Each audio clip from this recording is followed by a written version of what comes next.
नमस्कार, हनी भूमि news bulletin में आपका स्वागत है। सबसे पहले नजर डालते हैं आज की प्रमुख हेडलाइंस पर। गाजियाबाद की बेटी ने हराया ट्रंप के उम्मीदवार को। प्रमोद महाजन की हत्या राजनीतिक साजिश थी। शाहरुख खान को मिली जान से मारने की धमकी। जम्मू कश्मीर विधानसभा में विधायकों के बीच मारपीट। अब पराली जलाने पर लगेगा डबल जुर्माना। अब खबर विस्तार से। सबसे पहले बात करते हैं अमेरिका में हुए राष्ट्रपति चुनाव की। राष्ट्रपति चुनाव में भले ही डोनाल्ड ट्रंप राष्ट्रपति बन गए हो, लेकिन उनकी पार्टी के एक उम्मीदवार को यूपी के गाजियाबाद शहर की बेटी ने बुरी तरह हरा डाला। यूपी के गाजियाबाद की इस बेटी का नाम है सबा हैदर। सबा हैदर ने डेमोक्रेटिक पार्टी के उम्मीदवार के रूप में चुनाव लड़ा था, जिसमें उन्होंने रिपब्लिकन पार्टी के उम्मीदवार पेट्रोसिया पेटीगुस्टिन को 8,000 से अधिक वोटों से हराकर जीत दर्ज करवाई। सबा हैदर की जीत से पूरे गाजियाबाद में खुशी का माहौल है।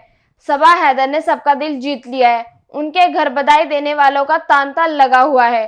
सबा हैदर के पिता अली हैदर मूल रूप से बुलंदशहर के रहने वाले हैं। नौकरी लगने के बाद वे गाजियाबाद शिफ्ट हो गए थे। उनके बच्चों ने भी गाजियाबाद में रहकर तालीम हासिल की। उन्होंने बताया कि सबा बचपन से ही होनहार थी। सबा हैदर ने बीएससी में टॉप कर अलीगढ़ मुस्लिम यूनिवर्सिटी से वाइल्ड लाइफ साइंस में एमएससी किया, जहां उन्होंने गोल्ड मेडल भी जीता। इसके बाद वे शादी कर अमेरिका चली गई। उनके पति अमेरिका में कंप्यूटर इंजीनियर हैं। सबा के पिता ने बताया कि सबा को बचपन से ही समाज सेवा का शौक था। उसका पॉलिटिक्स में भी काफी इंटरेस्ट था। अमेरिका में समाज सेवा से भी जुड़ी रही और स्कूल बोर्ड में मेंबर का चुनाव लड़ चुकी हैं। अब बात करते हैं भाजपा नेता और पूर्व केंद्रीय मंत्री प्रमोद महाजन की, जिनकी 2006 में उन्हीं के भाई परवीन महाजन ने गोली मारकर हत्या कर दी थी।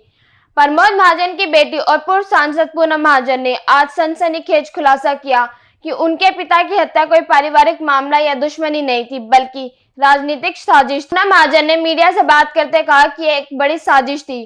पूनम महाजन ने कहा कि जब मेरे पिता की हत्या हुई तो ये चर्चा की कि यह पारिवारिक मामला है, लेकिन प्रमोद महाजन के राजनीतिक करियर को आगे बढ़ने से रोकने के लिए ये एक साजिश रची गई थी। लेकिन मुझे नहीं पता कि ये किसने किया, लेकिन ये साजिश एक दिन सामने आ जाएगी। पूनम महाजन के इस दावे के बाद राजनीतिक हलकों से भी प्रतिक्रिया आने लगी है। पूर्व राज्य मंत्री एकनाथ खड़से ने यह कहा कि यदि पूनम महाजन कह रही थी कि कोई साजिश थी तो इसकी जांच होनी चाहिए, क्योंकि उस समय मैं खुद प्रमोद महाजन के साथ अस्पताल में था।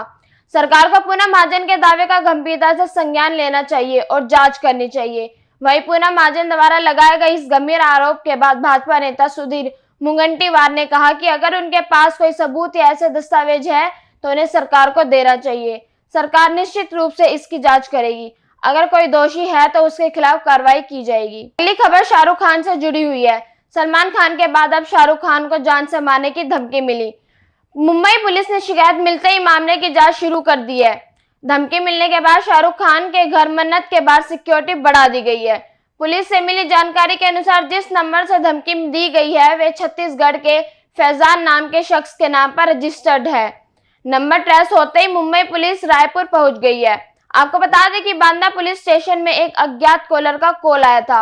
इसमें धमकी देते हुए कॉलर ने कहा था कि अगर मुझे 50 लाख नहीं दिए गए तो शाहरुख खान को जान से मार दूंगा। जब कॉलर से उसका नाम पूछा गया तो उसने बताया कि मेरा नाम हिंदुस्तानी है। शाहरुख खान को पिछले साल भी पठान और जवान फिल्म की कामयाबी के बाद लगातार धमकियां मिली थी। मामले की शिकायत दर्ज होने पर सुरक्षा के मद्देनजर उन्हें Y+ सिक्योरिटी दी गई थी।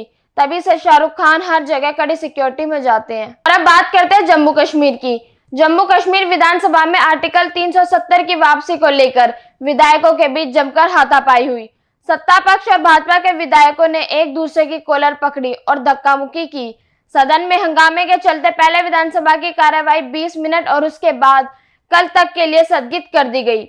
विधायक खुर्शीद अहमद शेख ने जब सदन में आर्टिकल 370 की वापसी का बैनर लहराया तो भाजपा विधायक और विपक्ष के नेता सुनील शर्मा ने इसका विरोध किया। विपक्षी सदस्य नारेबाजी करने लगे। भाजपा विधायकों के विरोध का सिलसिला यही नहीं थमा। इस दौरान दोनों पार्टियों के विधायक आपस में भिड़ गए। मार्शलों ने RS पठानिया सहित कई भाजपा विधायकों को सदन से बाहर निकाला। आपसी झगड़े में 3 विधायक घायल हुए। इसके बाद भी भाजपा विधायक नारे लगाते रहे। इस पर स्पीकर ने कहा कि ये विधानसभा है, मछली बाजार नहीं है। और अब खबर पराली की। सुप्रीम कोर्ट की सख्ती के बाद केंद्र सरकार ने पराली जलाने वाले किसानों पर जुर्माना 2 गुना कर दिया है। पर्यावरण मंत्रालय ने गुरुवार को एक नोटिफिकेशन जारी करके इसकी जानकारी दी।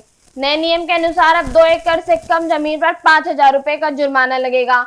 2 से 5 एकड़ तक 10,000 रुपए और 5 एकड़ से ज्यादा जमीन वाले किसानों से 30,000 रुपए जुर्माना वसूला जाएगा।